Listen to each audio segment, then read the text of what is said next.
嘉义县为着要来推广台语的使用，今年第2季的嘉义台语季以欢迎收听做主题，要用讲故事的方式推广台语，也要介绍在地文化甲故事。主办单位伫活动开始进前呢，佫有举办这志工的培训，要让大家拢会当透过课程学习用台语讲故事的能力。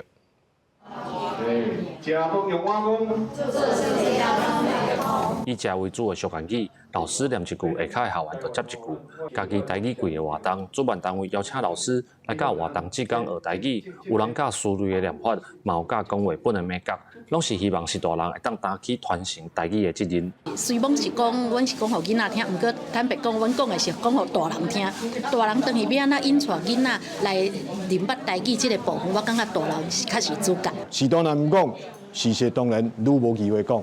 咱